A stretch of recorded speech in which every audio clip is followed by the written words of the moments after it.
Hello friends, আমি কৃষ্ণেন্দু নিয়ে চলে এসেছি আবারও একটা গুরুত্বপূর্ণ ক্লাস এরর কারেকশনের উপরে। এরর কারেকশন কম্পিটিটিভ এক্সামে একটা গুরুত্বপূর্ণ পাঠ। প্রতিটা পরীক্ষায়, সব ধরনের পরীক্ষায় এরর কারেকশন পরীক্ষাতে আসে। তাহলে আমাদেরকে আজকে দেখে নেব মোস্ট ইম্পর্টেন্ট কয়েকটা এরর কারেকশন, কিভাবে আমরা এররটাকে ডিটেক্ট করতে পারবো সেটা নিয়ে আজকের আমাদের ক্লাস। আমি জানিয়ে রাখি, আমাদের আরও এরর কারেকশনের ক্লাস রয়েছে, সেগুলো দেখতে চাইলে অবশ্যই প্লেলিস্ট ফলো করো, সেখানে অনেক কটা এরর কারেকশনের ক্লাস রয়েছে, সেগুলো দেখে নিতে পারবে। তো লেটস স্টার্ট। আমি প্রত্যেককে বলেছিলাম এরর কারেকশন হচ্ছে একটা পেশেন্ট। তোমাকে খুঁজতে হবে, you'll have to find that where the fault is there. প্রবলেমটা কোথায়, what is the error in the sentence. তো এখানেও আমাদের আজকে রয়েছে প্রথম সেন্টেন্স। দেখো, those two brothers cannot live without one another for a long time. বলতে গেলে এররের গ্রামারের কোনো আলাদা পাঠ নেই। এরর গ্রামারের সব চ্যাপ্টারগুলো থেকে এরর আসতে পারে। হ্যাঁ, পার্টস অফ স্পিচের এরর হয়, ভার্বের এরর হয়, প্রপার ওয়ার্ড তার এরর হয়। এই সব জিনিসটাকে আমাদেরকে দেখে নিতে হবে। যেমনভাবে ডাক্তারবাবু প্রথমে একটি রুগীকে দেখার সাথে সাথে তার বিপি টেস্ট থেকে শুরু করে তার হার্টবিট সব কিছু, তার পালস রেট সবটা দেখেন, একই রকমভাবে তোমাকে ওই সেন্টেন্সটায় দেখে নিতে হবে যে পার্টস অফ স্পিচ আমার ঠিক আছে কিনা, আমার টেন্সটা ঠিক আছে কিনা, আমার প্রপার ওয়ার্ডের কোনো মিসিং আছে কিনা, এই ব্যাপারগুলো দেখে নিতে হবে। তো শুরু করা যাক। দেখো, those two brothers cannot live without one another for a long time. দুজন ভাই একে অপরকে ছেড়ে বেশিক্ষণ থাকতে পারে না, মানে অনেক বেশি সময় থাকতে পারে না। এই সেন্টেন্সে কি ভুল আছে আমরা যদি একটু ভালো করে লক্ষ্য করি, সেখানে আমরা দেখতে পাবো যেখানে প্রবলেম আছে প্রোনাউনের। প্রোনাউন কি কি? ইচ আদার আর ওয়ান অ্যানাদার। এই দুটো প্রোনাউনকে ইংরেজিতে বলে reciprocal pronoun. Sir, reciprocal pronoun মানে কি? রেসিপ্রোকাল প্রোনাউন আমাদের প্রোনাউনের ক্লাস রয়েছে, দেখে নিতে পারো রেসিপ্রোকাল প্রোনাউন। তবু আমি বলে নিচ্ছি, রেসিপ্রোকাল প্রোনাউন মানে হচ্ছে পারস্পরিক, এর সাথে ও, ওর সাথে, যেটাকে আমরা ভাইস ভার্সা বলি। হ্যাঁ, অনেকটা এরকম। ইচ আদার সবসময় দুজনের ক্ষেত্রে বসে, ওয়ান অ্যানাদার দুইয়ের বেশি। কি বললাম? খাতা দরকার হলে লিখে নাও, ইম্পর্টেন্ট, এটা বারবার পরীক্ষাতে আসে। ইচ আদার দুজনের ক্ষেত্রে, ওয়ান অ্যানাদার দুইয়ের বেশি। আমার এখানে দোজ টু ব্রাদার্স আছে, তাহলে কি হবে? ওয়ান অ্যানাদার হবে না, ইচ আদার হবে। মানে প্রবলেম পার্ট কোনটা? One another. আমি বলতে পারি প্রবলেমের জায়গা হচ্ছে ওয়ান আদার। সো কি হবে? ইচ আদার হবে। পারা গেল। Next, the gentry of the city was present at the meeting. Gentry মানে সমাজের উচ্চ পদস্থ লোক, মানে উচ্চ, যারা উচ্চবিত্ত মানুষ, যাদেরকে আমরা অ্যারিস্টোক্রেট বলি, যাদেরকে আমরা নোবেল বলি। এটা সমাজের একটা বর্গ থাকে যাদেরকে সবাই মেনে চলে, যে কোনো কাজে তাদের পরামর্শ নেয়, যে কোনো কাজে তাদের কাছে সাজেশন নেওয়া হয়। হ্যাঁ, তারা জেন্ট্রি। এই জেন্ট্রিটা হচ্ছে বর্ন প্লুরাল, মনে রাখবে, বর্ন প্লুরাল মানে এর কোনো সিঙ্গুলার নেই। আমাদের ইন্ডিয়ানাইজেশন থিঙ্কিং হচ্ছে পিছনে if I find S or es then I will take it as plural, but every time this is not the correct. Oftentimes you will find so many words are there, at the end of those words there is no s or yes, still they are plural. Just as public, it can be plural, it can be singular. Just as cattle, just as police, all these are the plural. Okay, so এখানে কি হবে? The gentry of the city. Gentry আমি আগেই বললাম born plural, তাই এরপরে verb obviously singular বসবে না, প্লুরাল বসবে। তাহলে দ্য সিটি ওয়াজ হবে না, ওয়ের হবে। আশা করি বোঝাতে পেরেছি। ওয়াজ হবে না, ওয়ের হবে। নেক্সট দেখো, এরপরে if I were him I would not go there at any cost. ভালো করে বোঝো, আমি যদি সে হতাম আমি কোনোভাবেই সেখানে যেতাম না। এটা সেন্টেন্স, এখানে কি ভুল আছে? এটা রিসেন্ট এক্সামগুলোতে বারবার পড়ছে। সাবজাংটিভ মুড সেই অর্থে ওয়ের হয়।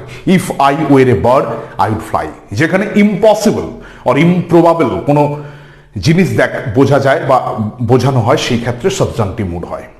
I can never be a bird, আমি কোনোদিন পাখি হতে পারবো না। স্টিল আমি যখন ইচ্ছা প্রকাশ করব, সেই ক্ষেত্রে হবে সাবজাংটিভ মুড। মনে রাখতে হবে। ইফ আই ওয়ের হিম, না, এখানে ভুল আছে। আমি আবারও বলছি, আই এদিকটা কি আছে? আইটা আছে নমিনেটিভ, তাহলে হিম ওটাও কি হবে? নমিনেটিভ হবে। মানে হিমের নমিনেটিভ মানে কি? আমি তো তাকে হতাম নয়, আমি যদি সে হতাম, তাহলে এখানে ইফ আই ওয়ের হি হবে। ভুল আছে, ইফ আই ওয়ের হিম, এই পোর্শনে ভুল আছে। ইফ আই ওয়ের হি, আমি যদি সে হতাম আমি সেখানে কোনোভাবেই যেতাম না। এটা সেন্টেন্স। চলে আসি next. Suhana admits that she is no more a great singer than me. খুব ইম্পর্টেন্ট। যেখানে দেন থাকবে, যদি কোনো এরর কারেকশনে দেন থাকে তাহলে মনে রাখবে এটা অ্যাডজেক্টিভ মানে ডিগ্রি বেশ কোনো এরর। ভালো করে বুঝে নাও। If in the sentence there is any than, the very word THAN, than মানে চেয়ে, এর থেকে বা চেয়ে, এটা দেন থাকলে আমাদেরকে বুঝে নিতে হবে এখানে অ্যাডজেক্টিভের প্রবলেম আছে। তো অ্যাডজেক্টিভ মানে এখানে কি প্রবলেম আছে? Suhana admits that she is no more a great singer than me হবে না, দেন আই এম হবে। কেন? Suhana, she is, she nominative, ওদিকটাও নমিনেটিভ করতে হবে। এটা মানে কম্পারিজন, কিন্তু তার সাথে কেসের কানেকশন। এটা দেন মিটাতে ভুল আছে, কি হবে? Then I am. ভালো করে বুঝে নাও, দেন I M.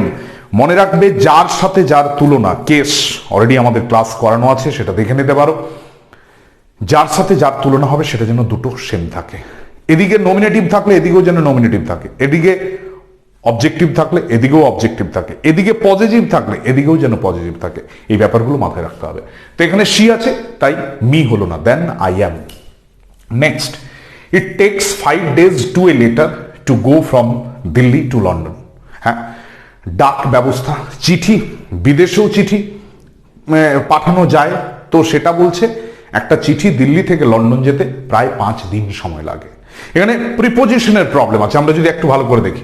It takes 5 days মানে 5 দিন লাগবে, টু এ লেটার নয়, একটা চিঠির প্রতি নয়, একটা চিঠির, এই যে এর বা চিঠির জন্য লাগবে। তাহলে it takes 5 days for a letter. হ্যাঁ, প্রবলেম আছে টু এ লেটার এই জায়গাটাতে। এটা কি হবে? For a letter, for a letter to go from Delhi to London. Next, Ranjan is an adapt, এটা অ্যান হবে, adapt in art of singing classical song. Ranjan সে খুব ভালো ক্লাসিক্যাল গান গাইতে পারে, শব্দে ভুল আছে, প্রপার ওয়ার্ড এখানে ঠিক নেই, অ্যাডাপ্ট শব্দটা হবে না।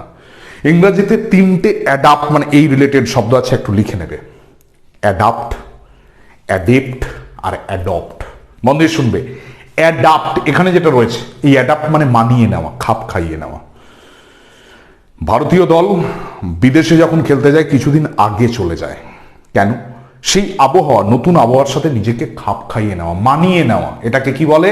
আমি আবার বললাম, এটাকে বলে অ্যাডাপ্ট, খাপ খাইয়ে নেওয়া। তারপর একটা শব্দ অ্যাডপ্ট। অ্যাডপ্ট মানে কি? কাউকে নেওয়া, অ্যাডপ্টেড চাইল্ড বলে না, দত্তক সন্তান বা দত্তক যাকে নেওয়া হয়।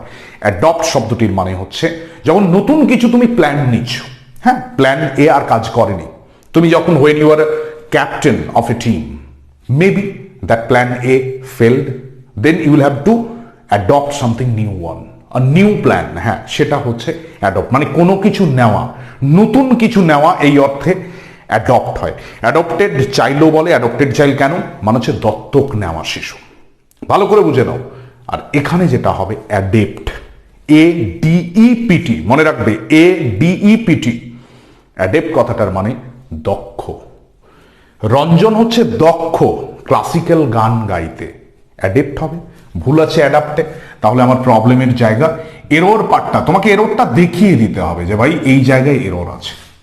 Next, his new spectacles has been broken by this naughty boy, no error. 4টে পার্ট বলতে হবে কোথায় ভুল আছে। স্পেকটাকেলস এই শব্দটা খুব ইন্টারেস্টিং এবং বারবার পরীক্ষায় আসে। চশমা, তুমি দেখবে যদি একটু ভালো করে দেখো স্পেকটাকেলস, আমার নাউনের ক্লাসে এগুলো নিয়ে আমাদের আলোচনা করার আছে, যে স্পেকটাকেলস, এই স্পেকটাকেলস মানে দেখবে দুটো ডায়াল থাকে একটা চশমার, একটা স্পেকটাকেলসের দুটো ডায়াল থাকে, তাই এটা প্লুরাল। ট্রাউজার্স দুটো পা, বাইনোকুলার্স দেখবে দুটো কাঁচ থাকে, মানে দূরবীনের দুটো দেখার যে পাইপ বলতে পারো সেটা থাকে প্রতিটা ক্ষেত্রে। সিজার্স মানে কাঁচি, তারও দুটো হ্যান্ডেল থাকে, থাকে কি না? হ্যাঁ, এই জন্য এরা বর্ন প্লুরাল, এদের সিঙ্গুলার হয় না। স্যার আমি যদি সিঙ্গুলার করি what will be the result? কি রেজাল্ট হবে? হ্যাঁ, খুব ভয়ঙ্কর। তুমি যদি স্পেকটাকেলকে এস, পিছনে এসটা না দাও বা ওয়াজের জায়গায় ওয়ের না করো, ইজের জায়গায় আর না করো, তার মানে হচ্ছে এমন একটা চশমার কথা তুমি বলছো যেখানে একটা কাঁচ ভেঙে গেছে, হবে না। তাহলে এই ক্ষেত্রে মনে রাখতে হবে his new spectacles has been হবে না, কি হবে? Have been broken. Have been broken হবে বাই দিস নটি বয়। তারপরে দেখো, he invited all her son in laws to dinner last Sunday. সে তার সমস্ত জামাইদেরকে নিমন্ত্রণ করেছিল গত রবিবার। হাইফেনেটেড নাউন বলে নাউনের একটি স্পেশাল রয়েছে, হাইফেনেটেড নাউন, মাঝে হাইফেন থাকবে। Father in law, brother in law, mother in law, commander in chief, এই শব্দগুলোর একটা ইন্টারেস্টিং ব্যাপার হচ্ছে, এই শব্দগুলো যখন তুমি প্লুরালেস করবে তখন মূল শব্দের সাথে বসবে, আর যখন অ্যাপোস্ট্রফি মানে এর বিভক্তি বোঝাবে তখন সবার শেষে বসবে। এখানে কি বলেছে? He invited all her son in laws. সে ইনভাইট করেছে তার সমস্ত সন ইন লদেরকে। কোথায়? মানে ডিনারে আমন্ত্রণ জানিয়েছিল গত রবিবার। স্যার কি প্রবলেম আছে এই সেন্টেন্স যদি আমি একটু ভালো করে ফলো করি?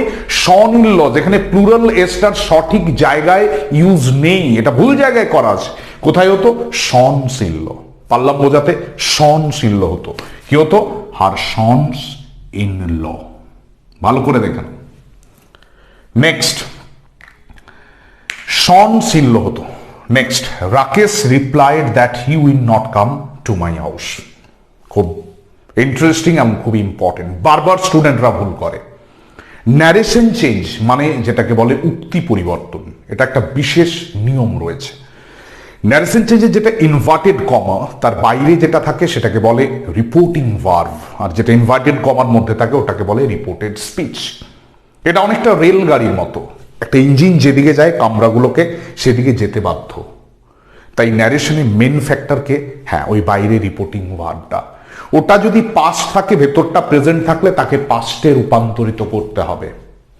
এখানে কি বলেছে? রাকেশ রিপ্লাইড মানে উত্তর দিয়েছিল, that he will not come, সে আসবে না। এটা তো প্রেজেন্ট আছে, উইল তো প্রেজেন্ট ফর্ম, তাহলে এখানে কি হবে? উড নট কাম হবে। খুব সহজ, কিন্তু এটা বারবার পরীক্ষায় আসছে। উইল নট কাম হবে না, উড নট কাম হবে। চলে আসি last, there is no difference between you and he. আমরা কেস চ্যাপ্টার আলোচনা যখন করেছিলাম আমরা বলেছিলাম, তোমরা চাইলে কেসের চ্যাপ্টার দেখে নিতে পারো প্লেলিস্ট ফলো করে। কেস চ্যাপ্টারে আমাদের একটা গুরুত্বপূর্ণ জায়গা ছিল যে লেট আর বিটুইনের পরে সবসময় অবজেক্টিভ কেস অফ প্রনাউন বসে। অবজেক্টিভ মানে আই এর অবজেক্টিভ কি? মি। হি এর অবজেক্টিভ কি? হিম। সি এর হচ্ছে হার্স। হবে কিনা? এখানে কি বলেছে? দের ইজ নো ডিফারেন্স, তার সাথে আমার। আজকে ভেদাভেদ, বিভিন্ন ধরনের যে বৈষম্য, না, এই বৈষম্য নেই। আমরা প্রত্যেকেই মানুষ, আমাদের একটাই কথা, সবার উপরে মানুষ সত্য, তাহার উপরে নাই। হ্যাঁ, তার সাথে আমার কোনো পার্থক্য নেই, আমরা সবাই সমান, আমাদের একটাই পরিচয়, আমরা মানুষ। এরকম একটা সেন্টেন্স। সেখানে কি ভুল আছে? There is no difference between you and he. হ্যাঁ, হিটা হবে না, হিটা নমিনেটিভ কেস, এটাকে অবজেক্টিভ করতে হবে। তাহলে কি হবে? ইউ অ্যান্ড হিম।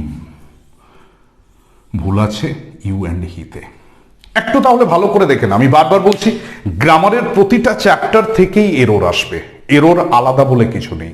ওয়ার্ডের প্রবলেম হতে পারে, সেটা প্রবলেমটা তোমার যে কোনো গ্রামাটিক্যাল যে পার্টস অফ স্পিচ রয়েছে সেটার প্রবলেম হতে পারে।